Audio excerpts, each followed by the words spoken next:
எல்லாருக்கும் வணக்கங்க. இன்றைக்கி வீடியோவில் மெயினாக நம்ம பனிக்கல்ல அறுவடை, அதுக்கப்புறமா நம்ம தோட்டத்துக்குள்ளே ஒரு சில நடவு வேலைகளும் இருக்குங்க.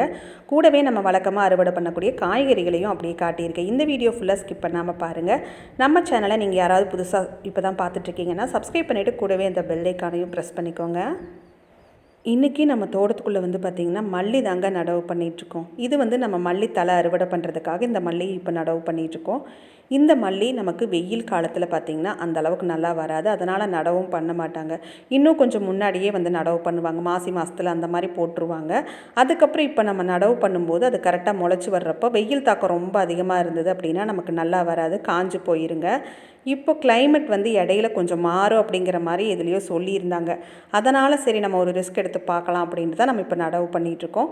ஒரு வேளை இது கரெக்டாக முளைச்சி வரும்போது நமக்கு வெயில் தாக்கம் இல்லாமல் கொஞ்சம் மழை பெஞ்சு கூலிங்காக இருக்குது அப்படின்னா இது ஓரளவுக்கு நல்லா வர்றதுக்கு வாய்ப்பு இருக்குது. இல்லை எப்போதும் போல் நல்லா வெயில் காலத்தில் எப்படி அடிக்குமோ நல்ல வெயில் அந்த அளவுக்கு அடிச்சிச்சு அப்படின்னா இது முளைச்சி வர்றப்ப அப்படியே கருகி காஞ்சு போகிறதுக்கும் வாய்ப்பு இருக்குங்க. அந்த மாதிரி ஏதாவது ஆச்சு அப்படின்னா அதுக்கப்புறம் மறுபடியும் நம்ம இதில் புதுசாக வேறு ஏதாச்சும் நடவு பண்ணுற மாதிரி தான் இருக்கும்.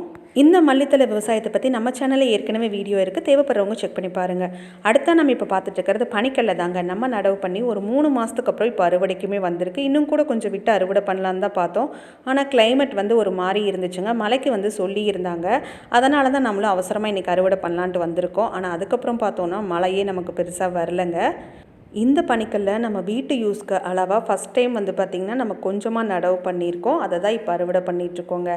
இதுக்கு முன்னாடியே நான் கொஞ்சம் நம்ம வழக்கமாக காய்கறிகள் அறுவடை பண்ணுறோம் இல்லைங்களா, அந்த இடத்துல போட்டிருந்த பனிக்கல்லையும் உங்களுக்கு நான் அப்பப்போ வீடியோவில் காட்டியிருப்பேன்.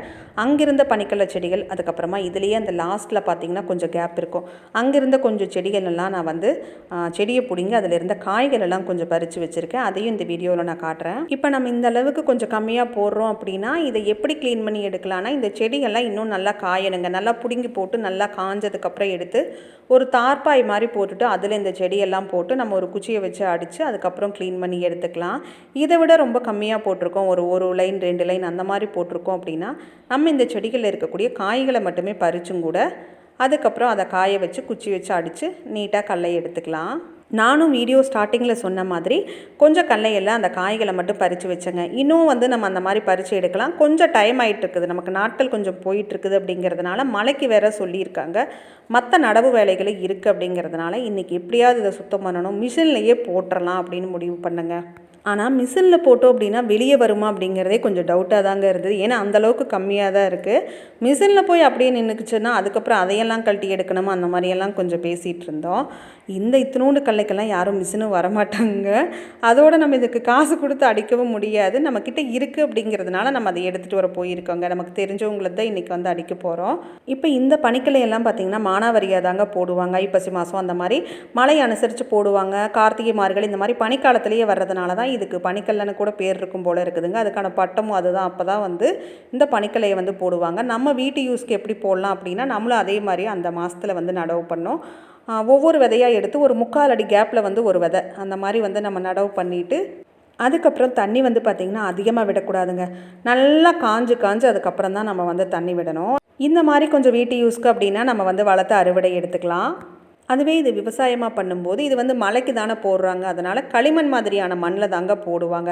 கொஞ்சம் அந்த ஈரப்பதை இருக்கும். அதுக்கப்புறமா கூட கொஞ்சம் பனியும் பேஞ்சால் இந்த கல்லை அப்படியே விளைஞ்சு வந்துடும்.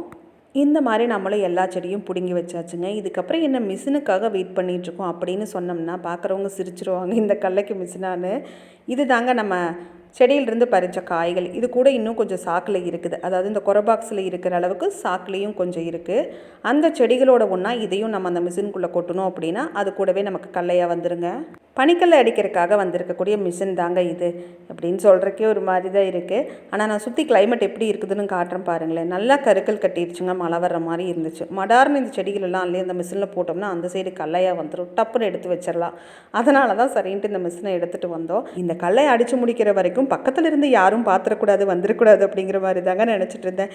ஏன்னா இந்த குண்டாவில் ஒரு குண்டா கல்லை கூட நமக்கு தேராது, அதுக்கு மிஷின் விட்டு அடிக்கிறோம் அப்படின்னு நினச்சி அவங்களே கொஞ்சம் ஷாக்காயிருவாங்க. இப்போ நம்ம அந்த மிஷினில் அந்த ஓப்பனாக இருந்த இடத்துல இந்த செடிகளெல்லாம் அள்ளி போட்டோம் அப்படின்னா பின்னாடி இந்த குண்டா இருக்குது பார்த்திங்களா, இதில் நமக்கு சூப்பராக அப்படியே கல்லை மட்டும் தனியாக விழுந்துடுங்க. இப்படி தாங்க இந்த செடியெல்லாம் அள்ளி உள்ளே போட்டோம் அப்படின்னா கல்லை மட்டும் நமக்கு தனியாக வந்துடுது.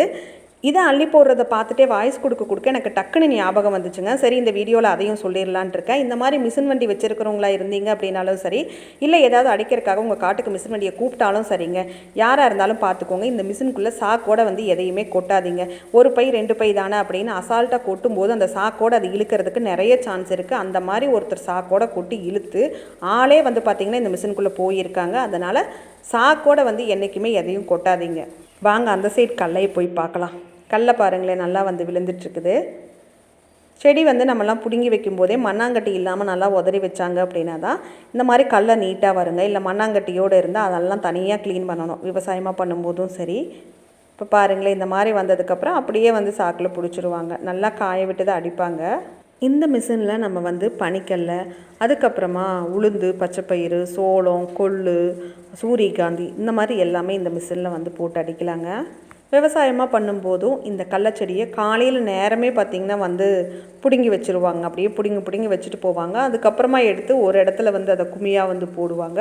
அந்த மாதிரி எல்லா கல்லையும் பிடுங்கினதுக்கப்புறமா இந்த மாதிரி மிஷின் விட்டு அடித்து அதுக்கப்புறம் விற்பனை பண்ணிடுவாங்க.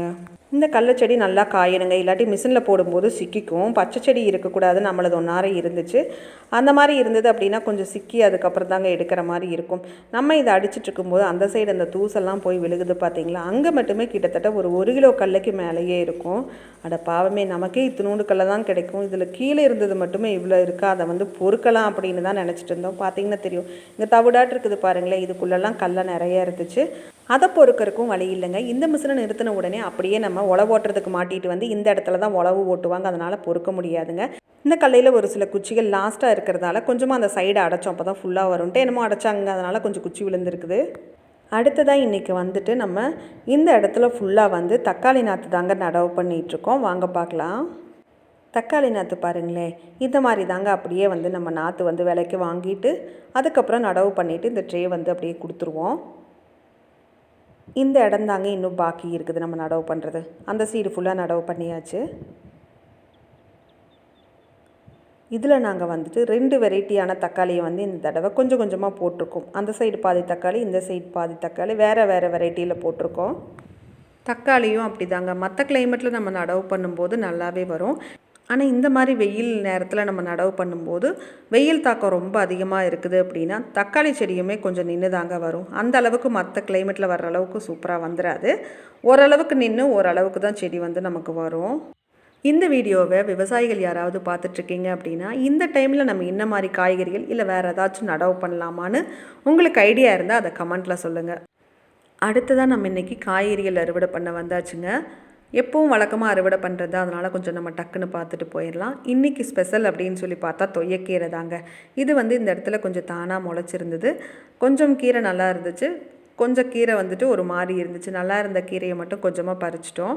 அதுக்கப்புறம் அது கூடவே கொஞ்சம் பச்சைத்தண்டு கீரை, அந்த லாஸ்ட்டில் கொஞ்சம் அரைக்கீரை இருந்துச்சுங்க. இது எல்லாத்தையும் மிக்ஸ் பண்ணி இன்றைக்கி கீரை கடைகள் பண்ணிடலாம் அப்படின்னு சொல்லி தான் பறிச்சிட்ருக்குறோம். ஒவ்வொரு தோட்டத்துலேயுமே கீரைகள் வந்து நிறைய முளைக்கும். நம்மளதில் அதிகமாக முளைக்கிறது அப்படின்னா குப்பைக்கீரை தாங்க அதிகமாக இருக்கும். இந்த மாதிரி தொய்யக்கீரையெல்லாம் பார்க்குறதே கொஞ்சம் அதிசயமாக தான் இருக்கும். எங்காச்சும் ஒரு ஓரமாக எப்போயாவது கொஞ்சமாக முளைக்கும். அதை பறிக்கும்போது ரொம்ப சந்தோஷமாக இருக்கும். இன்றைக்கி இந்த தொய்யக்கீரையை பார்க்கும்போதே எனக்கு அவ்வளோ ஆசையாக இருந்துச்சு. எனக்கு வந்து தொய்யக்கீரை ரொம்ப பிடிக்குங்க. அதே மாதிரி உங்களில் யாருக்கு பிடிக்குமோ கமெண்ட்டில் சொல்லுங்கள். இந்த தொய்யக்கீரை கொஞ்சமாக இந்த கையில் வீடியோக்காக கொஞ்சமாக பறிச்சது தாங்க. அந்த சந்துக்குள்ளே இன்னும் கொஞ்சம் இருந்துச்சு, அதெல்லாம் நான் அதுக்கப்புறம் தாங்க வந்து பறிச்சுட்டு போனேன்.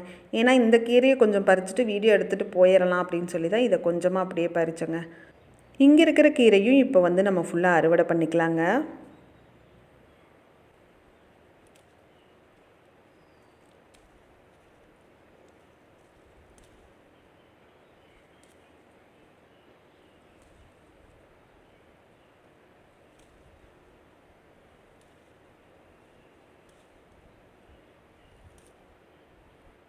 கீரையும் நம்ம வந்து தொடர்ந்து ஒரு இடத்துல நம்ம அறுவடை பண்ணுறோம் அப்படின்னா அடுத்தடுத்த பேட்சுக்கு நம்ம கொஞ்சம் கொஞ்சமாக போட்டு வச்சுருந்தோம் அப்படின்னா ஓரளவுக்கு நமக்கு கண்டினியூஸாக ஏதோ ஒரு கீரை வந்து நம்ம அப்பப்போ அறுவடை பண்ணிகிட்டே இருக்கலாங்க.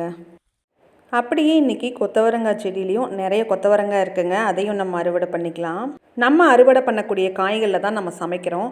ரிப்பீட்டாக ஒரு சில காய்கள் மட்டும் நமக்கு அடிக்கடி சமைக்கிற மாதிரி இருக்குது. அதுக்கு காரணம் நம்ம இந்த டைம் கொஞ்சம் பந்தல் காய்கறிகள் போடாமல் விட்டுட்டோங்க. பீக்கங்காய், புடலங்காய், பாவக்காய் இந்த மாதிரியான காய்கள் போடலான் இருந்தது. பந்தல் எங்கே போடுறது அப்படிங்கிற ஐடியா இல்லாமல் கொஞ்சம் லேட் பண்ணிவிட்டு அப்படியே விட்டாச்சுங்க. இப்போதைக்கு நமக்கு சமைக்கிறதுக்கு ஏதோ ஒன்று இருக்குதுங்க. நம்ம நடவு பண்ண காய்கள் இல்லாமல் நமக்கு வாழைத்தண்டு, வாழைக்காய், அதுக்கப்புறம் சுண்டைக்காய், சுக்குட்டி கீரை, நம்ம அறுவடை பண்ணுற கீரை ஏதோ ஒன்று இருந்துகிட்டே இருக்குது. இருந்தாலும் நம்ம பீக்கங்காய், புடலங்காய், பாவக்காய் இந்த காய்களும் கரெக்டாக நடவு பண்ணி அதையும் நம்ம தொடர்ந்து மாற்றி மாற்றி எடுத்துக்கணும். அறுவடையும் பண்ணணும், சமைச்சும் சாப்பிட்ணும். அதில் இருக்கிற சத்துக்களும் நமக்கு கிடைக்கணும். அடுத்த தடவை அதெல்லாம் கொஞ்சம் கரெக்டாக பண்ணணுங்க. அதுக்கப்புறமா இன்றைக்கி கொஞ்சம் முள்ளங்கி அறுவடை பண்ணிவிட்டு அப்படியே பக்கத்தில் ஒரு பீட்ரூட் இங்கே இருக்குதுங்க. இன்னொரு பீட்ரூட் வேறு ஒரு இடத்துல ஒன்று இருந்துச்சு. சரின்ட்டு அதெல்லாம் கொஞ்சம் பறித்தோம். அதுக்கப்புறம் நமக்கு இப்போ பஞ்சமே இல்லாமல் கிடச்சிட்ருக்கக்கூடிய கத்திரிக்காய் தாங்க இன்றைக்கி அறுவடை பண்ண போகிறோம். கத்திரிக்காயில் நம்ம இதுக்கு முன்னாடி நடவு பண்ண பச்சை கலர் கத்திரிக்காய், இன்னும் ஒரு சில கத்திரிக்காயெல்லாம் இப்போ கொஞ்சம் காய் கம்மியாயிருச்சு. அதாவது ஃபுல்லாக இதாயிருச்சு. அதுக்கு காரணம் பச்சை கலர் கத்திரிக்காயெல்லாம் நல்லா தாங்க இருந்துச்சு. நம்ம இந்த காலிஃப்ளவர் அறுவடை பண்ணோம் பார்த்திங்களா, அந்த சமயத்துலலாம் செடியிலேருந்து ஒரு கத்திரிக்காய் கூட நம்ம அறுவடையே பண்ணல, அந்த பச்சை கலர் கத்திரிக்காய். அதனால் ஃபுல்லாக பார்த்திங்கன்னா எல்லாமே பழுத்துருச்சுங்க. அதுக்கப்புறம் செடி அப்படியே நின்றுருக்குது. மற்ற செடிகளும் அப்படி தாங்க கொஞ்சம் இதாகிருச்சு. இப்போதைக்கு இந்த 2 கத்திரிக்காயும் ஓரளவுக்கு நல்லா அறுவடை கொடுத்துட்ருக்குது. இன்றைக்கி இந்த செடிகள்லையும் நிறைய காய் இருந்துச்சுங்க. இந்த கத்திரிக்காய்களில் ஒரு சில கத்திரிக்காயில் பார்த்திங்கன்னா ஏதோ ஒன்று கடிச்ச மாதிரி இருக்குங்க. அது இந்த வீடியோவில் அறுவடையப்போ நீங்கள் பார்த்தீங்கனாலே தெரியும். இதையும் விடாமல் ஏதோ கடிக்குது போல் இருக்குதுங்க.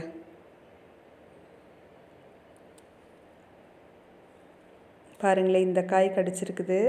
நம்ம சேனல் பார்த்துட்ருக்கக்கூடியவங்க யாரெல்லாம் இந்த மாதிரி காய் செடி ஆல்ரெடி நீங்கள் வளர்த்துட்ருக்கீங்க அப்படிங்கிறத கமெண்ட்டில் சொல்லுங்கள். நானுமே தெரிஞ்சுக்கிறேன். ஐடியா இருக்குது, இனிதான் நாங்கள் ஸ்டார்ட் பண்ணணும் அப்படின்னு நினச்சிங்கன்னாலும் சொல்லுங்கள். இந்த கத்திரிக்காயை பறிக்கும் போதே மனசில் தோண ஆரம்பிச்சிருச்சு, நம்ம செடியிலேருந்து இந்த மாதிரி ஃப்ரெஷ்ஷான கத்திரிக்காய் அறுவடை பண்ணி அது கூடவே நம்ம இதுக்கு முன்னாடி நம்ம செடியிலேருந்து அறுவடை பண்ண தட்டைப்பயிரையும் சேர்த்து புளி ஊற்றி நல்லா தட்டைப்பயிரும் கத்திரிக்காய் போட்டு குழம்பு தாங்க வைக்க போகிறோம். இன்றைக்கி நம்மளோட முக்கியமான அறுவடை அப்படின்னா பனிக்கல்லையே தான் சொல்லணுங்க. நம்ம வீட்டு யூஸ்க்கு தேவையான பனிக்கல்லை அறுவடை பண்ணி காய வச்சாச்சு. இதில் ஒன்றாறு இருக்கிற அந்த குச்சியெல்லாம் எடுத்து க்ளீன் பண்ணிவிட்டு நம்ம யூஸ் பண்ணிக்கலாம். நெக்ஸ்ட் டைம் இன்னும் கொஞ்சம் எக்ஸ்ட்ராவாக நம்ம நடவு பண்ணி எடுக்கணும் அப்படின்னு நினச்சிட்ருக்குறேங்க. நம்மளோட தினசரி உணவில் கூட இந்த பனிக்கல்லையை நம்ம அடிக்கடி எடுத்துக்கலாங்க. அதுக்கப்புறமா நம்ம வழக்கமாக அறுவடை பண்ணக்கூடிய காய்கள் தாங்க பார்த்துட்ருக்குறோம். இன்றைக்கி கத்திரிக்காய் நிறைய இருந்துச்சு, கூடவே கொத்தவரங்காய், அதுக்கப்புறம் ஃப்ரெஷ்ஷான கீரை, முள்ளங்கி, 2 பீட்ரூட்டு, அப்படியே கூட 2 குட்டி ஆரஞ்சு, புஷ் ஆரஞ்சு ஜூஸ் போடுறதுக்காக அதையும் எடுத்தாச்சு. இந்த அறுவடை வீடியோலாம் உங்களுக்கு பிடிச்சிருந்தது அப்படின்னா வீடியோக்கு மறக்காமல் ஒரு லைக் பண்ணுங்கள். உங்களோட கருத்துக்களை கமெண்ட்டில் சொல்லுங்கள். அடுத்ததாக ஒரு வீடியோவில் பார்க்கலாம். இந்த வீடியோ பார்த்த அனைவருக்கும் நன்றி.